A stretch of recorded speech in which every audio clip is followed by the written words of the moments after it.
दोस्तों नमस्कार। दोस्तों मैं विमल शाही आप सभी लोगों का अपने चैनल में स्वागत करता हूं और सभी लोगों से रिक्वेस्ट रहेगा कि आप लोग मेरे चैनल को सब्सक्राइब कर लीजिए।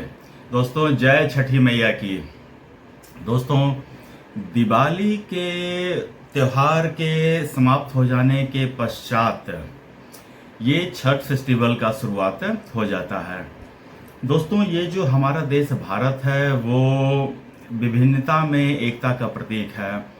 यहाँ पर हर एक स्टेट का अपना अलग अलग कल्चर होता है, अलग अलग भाषा होता है, अलग अलग परिधान होता है, अलग अलग फेस्टिवल्स होते हैं। तो जनरली यूपी और बिहार में और झारखंड में, एक्सटेंडेड पार्ट है बिहार का, झारखंड में छठ फेस्टिवल का आयोजन होता है। यहाँ पर मतलब कि लोग छठ व्रत करते हैं और ये एक आस्था का महापर्व है। और देश में, दुनिया में जहाँ कहीं भी लोग रहते हैं वो छठ फेस्टिवल में आने का कोशिश करते हैं। आप देखते होंगे कि छठ के समय ट्रेन्स में भीड़ कितनी होती हैं और सब लोग कोशिश करते हैं कि छठ फेस्टिवल में अपने गांव, अपने घर, अपने रिश्तेदार, अपने दोस्त के पास पहुँचें और ये जो खुशी का पर्व है, आस्था का महापर्व है, उसमें शामिल हो। तो दोस्तों आज हम लोग बात करने वाले हैं आस्था का पर्व महाछठ पर्व के बारे में, छठ पूजा के बारे में। तो दोस्तों और सबसे मतलब कि एक इन्फॉर्मेशन देता हूं कि इस बार के छठ में मैं खुद शामिल होने जा रहा हूं, अपने गांव, अपने घर, अपने परिवार के बीच। और इस बार छठ मतलब कि मेरी वाइफ खुद छठ कर रही है, तो this is really very special year for me. ये एक बहुत स्पेशल साल है मेरे लिए। और ये छठ तो आस्था का पर्व है ही, लेकिन ये बहुत पवित्र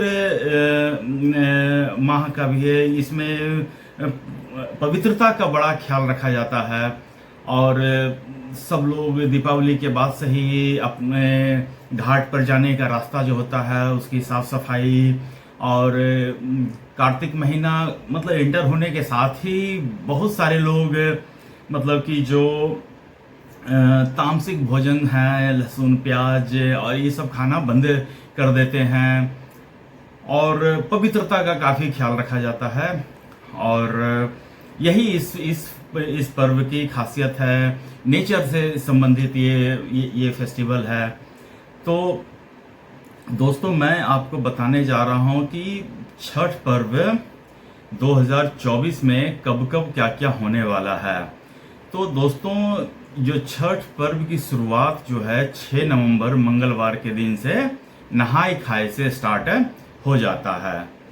तो नहाय खाए वाले दिन क्या होता है? नहाय खाए वाले दिन छठ करने वाली महिला पुरुष जो है वो नहा धोकर भगवान की पूजा करती हैं, जिसके बाद बिना लहसुन और प्याज के खाने को पकाया जाता है। ये तो मैं नहाय खाए वाला दिन बता रहा हूँ, लेकिन मुझे लगता है कि जैसे ही कार्तिक महीना एंटर होता है तो जिनके घर में छठ होता है मिला जुला कर ऑलमोस्ट ये सब चीज़ें बंद हो जाती हैं।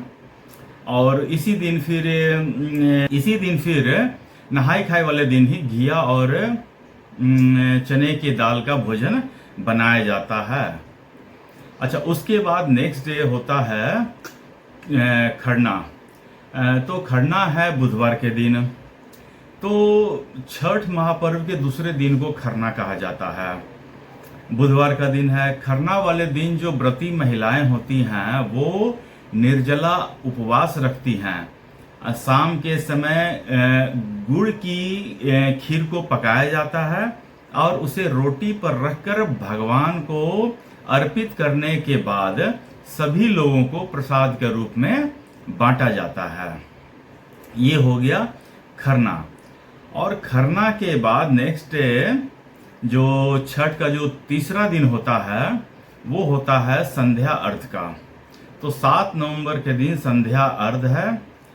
छठ पूजा का ये दिन बेहद खास होता है और इस दिन व्रती महिलाएं सूर्यास्त के समय किसी भी नदी में या पानी के सोर्स में, या आजकल बहुत सारे लोग पानी में नदी में नहीं जा पाते हैं तो घर में ही कुछ कंटेनर रखकर उसमें खड़ी होकर डूबते हुए सूर्य को अर्घ्य देती हैं।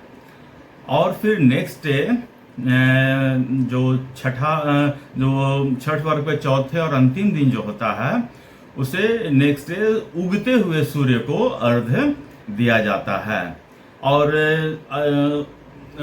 उगते हुए सूर्य को अर्घ्य देने के बाद ये छठ का जो महापर्व होता है उसका समापन होता है।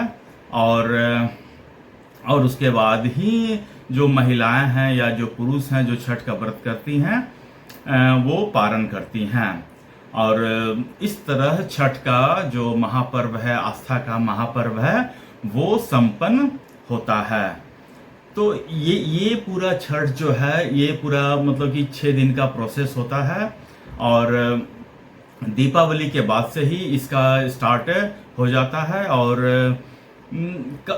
छठ पर्व का एक इतिहास है, लंबा इतिहास है। महाभारत कालीन रामायण युग से इसका प्रसंग देखने को मिलता है। और ये अब सिर्फ बिहार तक ही ये सीमित, यूपी तक ही ये सीमित नहीं रहा है।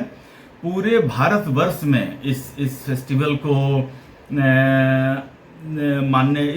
को मनाया जाता है। और न सिर्फ भारत में, आप अभी समाचार देखेंगी तो यूएस, कनाडा, यूके, ऑस्ट्रेलिया, जगह जगह हर जहां पर भी भारतीय और यूपी और बिहार में के जो लोग रहते हैं वो इस फेस्टिवल को बड़े धूमधाम से मनाते हैं। और इस फेस्टिवल की चर्चा तो हमारे प्रधानमंत्री ने जो नरेंद्र मोदी हैं वो कई बार मन की बात जो कार्यक्रम होता है उसमें करते ही रहते हैं। और तो मैं सभी लोग से रिक्वेस्ट करूंगा कि आप लोग भी इस छठ के पर्व में खूब खुशी से मनाएं, धूमधाम से मनाएं। अपने घर, अपने परिवार, अपने चाहने वालों के बीच में जाएं और आस्था के पर्व को बहुत उत्साह और उल्लास के साथ मनाएं। दोस्तों, आज के लिए बस इतना ही मुझे कहना था। आप लोग अपना ख्याल रखिए, स्वस्थ रहिए, मस्त रहिए। तब तक के लिए नमस्ते, बाय।